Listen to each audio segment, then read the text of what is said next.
Bazi, faleminderit, kënaqësi që të kam në studio, se lidhjet tona herë pas here kanë qenë online. Sigurisht. Ndoqë materialin me zhvillimin më të fundit rreth Kanadas dhe Shteteve të Bashkuara të Amerikës, pasi u bë zyrtare ideja dhe nisma e presidentit Trump për bordin e paqes, por qëndrojmë fillimisht më thuaj përfshirja e Shqipërisë dhe Kosovës në këtë nismë të presidentit amerikan për ju është pozitive parimisht dhe pastaj do qëndrojmë në detaje. Në parim, mendoj që Shtetet e Bashkuara të Amerikës gjithmonë kanë qenë afër edhe Shqipërisë edhe Kosovës. Të dy shtetet shqiptare janë themeluar me insistimin e Shtetet e Bashkuara të Amerikës. Do të thonë marrëdhënia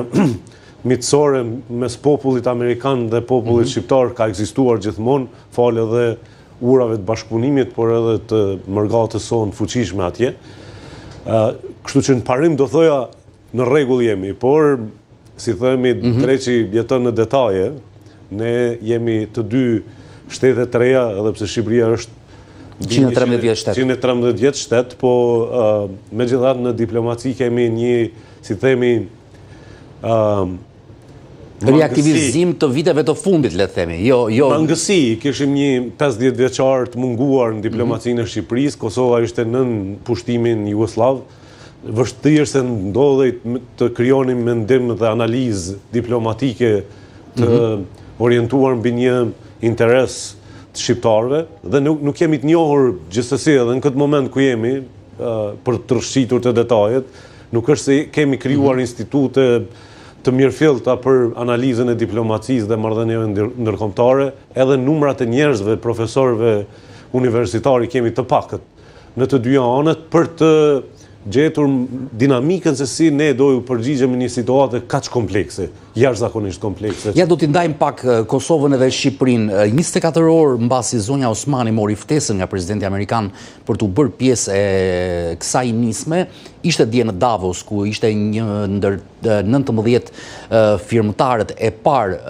në praninë e presidentit amerikan. Kjo çështje u diskutua gjë në Kosovë, ju jeni në dijeni mes drejtuesve të paktën të institucioneve, apo nga marrja e ftesës zonja Osmani shkoi direkt në Davos?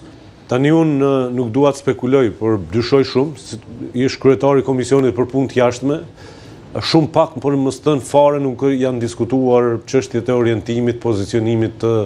Kosovës në politikën e jashtme, marrëdhënien ndërkombëtare. Dyshoj shumë që edhe kjo, e që dyshimi mandej ndërtohet edhe mbi faktin që nuk është diskutuar në qarqet e njerëzve që merren me çështjen e marrëdhënieve ndërkombëtare dhe përcaktimit politikës jashtme të Kosovës. Ishte shpejt ftesa, ishte shpejt shkuarja, kryeministrin detyrë Kurti është në Davos, që po ashtu tregon që është bërë një garë në idenë e formës klasike të bërjes fushat nga jashtë, më shumë me fotografi dhe paraqitje vizuele se sa përmbajtje në kuptimin e asaj se tani në thjeshtësinë e idesë është se çfarë do t'i bëj Kosovës një vendim kaq i shpejt për bordin e paqes, pa ditur shumë për mandatin e këtij bordi, në raport me një qëndrim të fortë pothuajse të shteteve kryesore të Bashkimit Evropian, duke pas parasysh që ne jemi të përcaktuar, Kosova e përcaktuar në këtë radhë dhe Shqipëria në një dinamik shumë të shpejt hapjes kapitujve për integrim në Bashkimin Evropian. Mandej dhe marrëdhëniet bilaterale, sepse kishim një qëndrim shumë të fortë Francës, të Spanjës gjithashtu, një shtet mosnjohës ndaj bordit dhe qëndrimeve që ka aty. Do thotë për mua nuk e besoj që është analizuar deri në nivelin dhe shkallën e dur se cilat janë benefitet e një përgjigje të shpejt, duke pas parasysh që normalisht në parim ne jemi bashkë me Shtetet e Bashkuara të Amerikës, jemi gjithashtu edhe në linjë të njëjtë sa i përket doktrinës së vjetër të mbrojtjes për brenda antarësisë në NATO, por kjo nuk do të thotë që Kosova duhet bëj hapa kaq të shpejtë, kaq dinamik, sado që mund të ketë qenë ftesa e vështirë t'i themi jo, mendoj që fakti që është bërë në minutin e fundit ka mund realisht krijojë një hapësirë të frymarrjes për të menduar mirë se çfarë do i bëj Kosovës në raport me Bashkimin Evropian. Dëgjova një prononcim të zonjës Osmani nga Davosi, kur tha dhe kur u pyet se pse ajo e firmosi dhe jo kryeministri Albin Kurti, tha kompetencat janë të ndara për politikën e jashtme, përgjithësisht se është presidentja e Kosovës. Nuk ka kompetencë, sepse kompetenca nuk e bën pronësinë. Ideja është, e vërtetë është presidenti sipas kushtetutës është shefi i diplomacisë Kosovës. Por këtu nuk do të thotë që duhet të abstrahohet Ministria e Punëve të Jashtme, kryeministri, kryetari i Komisionit për Punë të Jashtme në Parlamentin e Kosovës, se në fundit gjitha këto duhet ratifikohen në një kuvend të Republikës. Ashtu siç ndodhi edhe dje në Parlamentin e Shqipërisë. Po këtu si duket paraprakisht tek ne është procesi që diskutohet, negociohet, besohet që është bërë më mirë dhe në fund akti i fundit është ratifikimi i marrëveshjes në Kuvendin e Republikës. E njëjta procedurë është me vendim qeverie që shkon në parlament edhe për Parlamentin e Kosovës, siç ndodhi dje në Tiranë? Po, patjetër, e njëjta është. Çdo marrëveshje ndërkombëtare duhet në fund të ratifikohet në Kuvendin e Republikës, që i bie që tani edhe sikur të ishte një gjë shumë më vogël se kjo. Sikur të ishte edhe një gjë shumë më pak me impakte, sepse çdo marrëveshje, çdo marrëdhënie bilaterale, çdo antarësim në një institucion multilateral ka edhe efekte pozitive, por edhe mund të ketë edhe të lënë të hidhruar në këtë proces. Dhe me që është kaq komplekse, mendoj që është dashur të marrim kohë. Tani ka të atill që thuan se nuk do ketë asnjë gjë pasi të përfundoj presidenti Trump mandatin e tij. Unë dyshoj që ne duhet shikuar në këtë prizmë çështjen e veprimeve diplomatike, sepse për 3 vitet e ardhshme mund të ketë impakte kaq të mëdha për Kosovën në raport edhe me Serbinë, edhe në raport me procesin e integrimit evropian, por edhe në raport antarësimit NATO si një prej çështjeve prioritare në zhvillime geopolitike, geostrategjike në botë, që ne mund të paguajmë çmime jashtëzakonisht të rënda për veprime të shpejta të paanalizuara deri në fund. Kosova e mori ftesën e fundit, mas 24 orë zonja Osmani ishte në Davos për ta firmosur. Edi Rama dhe Shqipëria që morën ftesën një javë përpara, kryeministri ynë nuk ishte në Davos. Besoj e dëgjuat dhe argumentin e tij dje se me lejen e Taatit unë prita të bijën këtu. Pra, foli për takimin me Ivanka Trumpin që ndodhej prej 2 ditësh në Shqipëri. Ju si e pat mos prezencë të Shqipërisë, apo është menduar një hap tjetër për ta firmosur, siç po thuhet, në Shtëpinë e Bardhë, siç e ka premtuar dhe Rama? Tani, në nivelin e diskutimit që kishim, tani nuk është se dallon shumë Shqipëria nga Kosova në çasjen ndaj këtyre proceseve. Dhe kjo është një fatkeqësi që ne nuk gjetëm në asnjë formë, si themi, platformën unitare të bashkëpunimit brenda partive këtu dhe ndërmjet Kosovës dhe Shqipërisë, sepse për të dyja një diskutim telefonata apo edhe takim i shpejt mes 2 kryeministrave, presidentëve, do të duhej të ishte gjëja më normale e diskutimit për një hap të këtillë.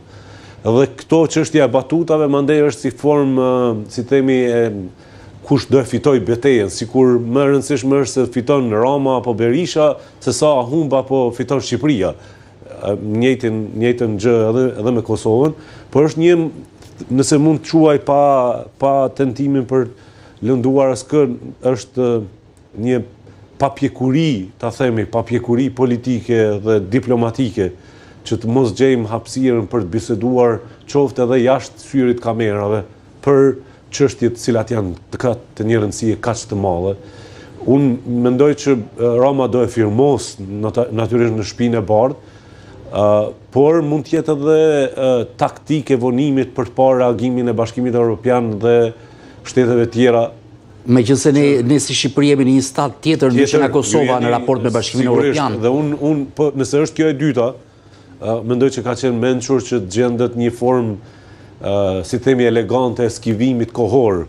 të nënshkrimit dhe ikjes nga ajo fotografi ku janë një numëri përfaqësuesve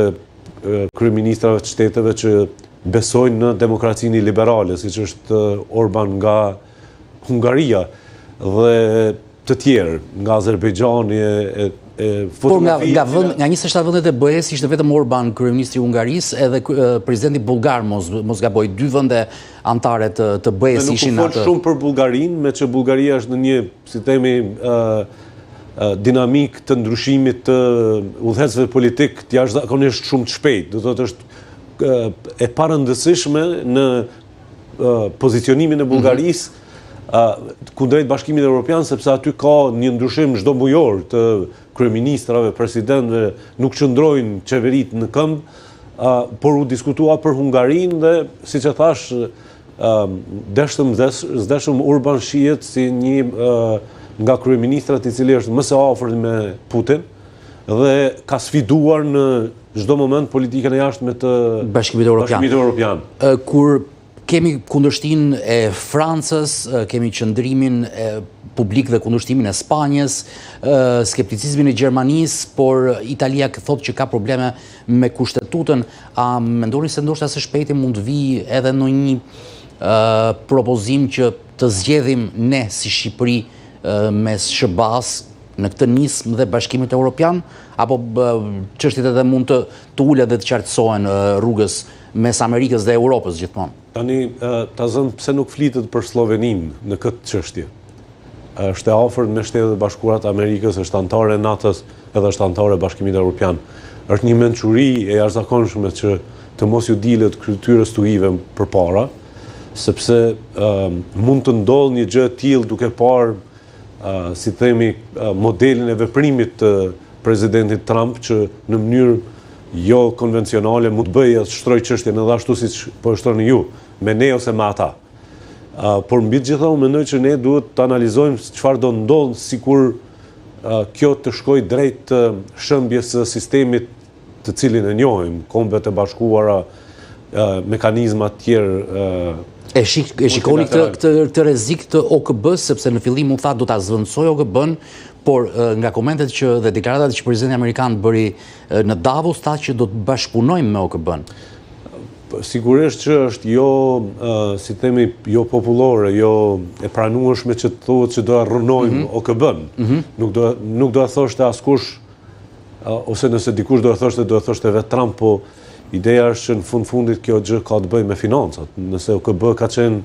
institucioni që është financuar më së shumti nga Shtetet e Bashkuara të Amerikës, dhe sot Shtetet e Bashkuara është tërhequr nga mbi 30 agjenci, mekanizma të Kombeve të Bashkuar, e fundit sot nga OBSH-ja. Kjo i bie që nuk do ketë financa për mbajtur gjallë një sistem. Është gjë tjetër, bisedë shumë e gjatë, unë kam 20 e sa vjet provoj në punën me mekanizma ndërkombëtar në përvende konflikti, se sa efektiv ka qenë mekanizmi Kombeve të Bashkuara, se si janë shpenzuar ato para, në çfarë forme, por është gjë tjetër të shohim se çfarë po ndodh dhe çfarë po lind, kur të ftuar janë edhe Putin, edhe